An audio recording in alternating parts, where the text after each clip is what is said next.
dernière fois, j'étais dans un songe, j'étais en train de prier. J'ai prié. Ah, subitement, je vois maman arriver dans mon songe. Elle me tend un poignet de main. Je prends le poignet de main. C'est comme si j'ai reçu une décharge électrique, en fait. Je dis, mais comment je salue maman? Ça m'électrocute. La deuxième fois encore. Et après, ça ne suffit pas là-bas. Elle retend encore la main. Elle dit, tiens, j'essaie encore le président que je vais toujours tendre. Je tends encore, ça me refait la même chose. Elle me dit, c'était pour compléter ce qui manquait. Waouh. J'ai dit waouh, mais je ressentais dans moi la décharge. Vous savez comment quand l'électricité vous frappe, la charge que ça fait en vous. J'ai senti ça, j'ai dit que ça, comment je suis en train de souffrir comme ça là. Après je sors de ce songe, je me retrouve, on était dans un groupe de prière. On avait un groupe de prière, on avait organisé comme une conférence. La conférence était tellement grande et chaque groupe était scindé dans une colonne. Dans notre colonne, pendant qu'on priait, subitement, je lève les yeux. Il y avait bien le plafond. Mais les yeux, le plafond se trouvait. J'étais en train de voir dans les cieux comment on a trahi Jésus, le Seigneur Jésus-Christ, comment on les livrait, comment on le bastonnait, comment on le torturait, comment on le tapait, jusqu'à ce qu'on le crucifie. Et je demandais, dans le soir, j'étais troublé, je disais, mais qu'est-ce qui se passe, Seigneur? Pourquoi je veux voir tout ceci? Parce que j'étais sidéré au lit, j'avais tellement peur, parce que je voyais la manière qu'on le tapait, la manière qu'il saignait, la manière qu'on le torturait. Et cependant que je me lamentais, j'étais en train de me lamenter sur le lit. Quand il y a un monsieur, on lui a fait descendre de la croix, c'est quand on lui a porté pour aller l'enterrer, pour la sépulture, que je suis sorti du songe. Parce que ça me faisait tellement peur en fait. L'autre là, j'ai dit que je n'arrivais même pas à comprendre le sens du songe. J'ai dit que Seigneur, l'autre là est trop fort. C'était pendant le jeûne. Et pendant c'était le troisième jour que j'ai vu ceci. J'ai dit à ma femme, j'ai dit que je n'arrive pas à comprendre le songe. J'ai expliqué ça. Elle a dit, reste tranquille si tu ne comprends pas. J'ai dit, je vais rester tranquille. On a maintenant fini les 7 jours. Ma femme m'avait dit un jour, elle a fait un témoignage qu'il y a un ange de l'Éternel qu'il avait visité physiquement. Et elle a su cela parce que le Seigneur lui-même lui avait parlé de cet ange physique, l'ange physique. Moi aussi, je suis allé, je marchais parce que j'étais inquiet pour un sujet, je ne savais même pas lequel. Ce même ange m'est apparu parce que ma femme me l'avait décrit. Et maman, il ne ressemble, il faut seulement regarder à son apparence, tu ne peux même pas lui dire bonjour, maman. Et c'est lui qui vient tout simple, du chantis. Son apparence n'attire pas les regards. Son apparence n'attire pas les regards. C'est pour ça que j'ai dit que merde. J'ai dit que mais.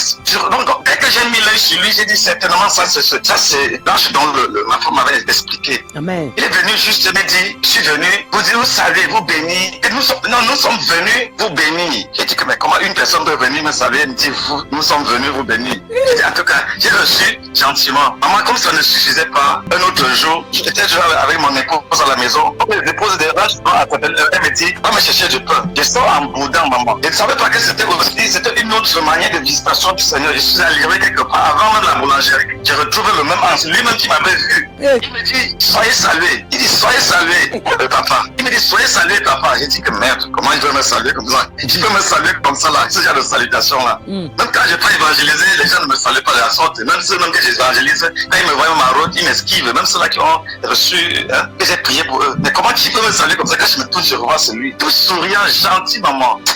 Je n'ai pas, en fait, c'était pour exhorter un peu le peuple de Dieu que les anges sont sur terre. En fait, c'est là où j'ai compris ça. Ils sont sur la terre. Dieu a déversé ses anges sur la terre, maman.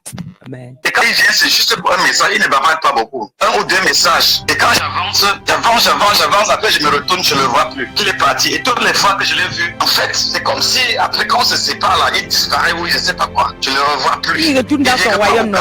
Il retourne dans son royaume. Il peut visiter encore d'autres gens. Toi, tu as eu seulement ta grâce. La grâce est tellement montée. Le feu est tellement monté chez vous que Dieu a s'est déplacé pour venir vers vous. Et il regarde surtout votre sincérité et votre droiture. C'est ça qui intéresse le Seigneur. Beaucoup peuvent prier, mais ils n'ont pas un puissant témoignage. Parce que quand je viens en vision te recharger, il y avait quelque chose qui manquait pour que tu puisses remonter à une autre dimension. Parce que le monde spirituel, c'est dimension par dimension. Voilà. Pour atteindre une autre dimension, on a besoin de te recharger. Traverser, tu travailles sur cette dimension-là jusqu'à quand pour traverser à une autre, tu as besoin d'être rechargé encore. Donc le Seigneur t'a chargé pour une dimension. Tu vois, c'est pour une dimension précise. Donc, je pense que je bénis le Seigneur. Les témoignages là sont très. Peut-être les gens peuvent écouter ça comme ça. Moi, j'écoute ça autrement. Et pour que Dieu te montre sa trahison, c'est pour te montrer la souffrance de ce que la servante de Dieu est en train de vivre. Comment on voit pendant qu'il est venu sauver l'équipe. Mais les gens même qu'il a sauvé, ils ont tourné le dos. Et ils ont permis que le diable, c'est ça que Dieu te montrait. Pendant que tu me parlais, c'est ce que Dieu te montrait. Tu devais retourner. Il te montre comment sa servante porte le fardeau de l'humanité. Mais les gens, personne. Si on se met à me lapider là, personne ne viendra me secourir. Peu.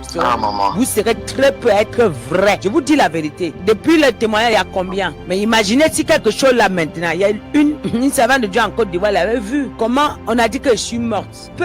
Il y avait une minorité qui était triste. D'autres étaient contents. Mais c'est normal, le diable a rempli le monde, ça ne m'attriste pas. Alors, Jean-Claude, que Dieu augmente la grâce en toi.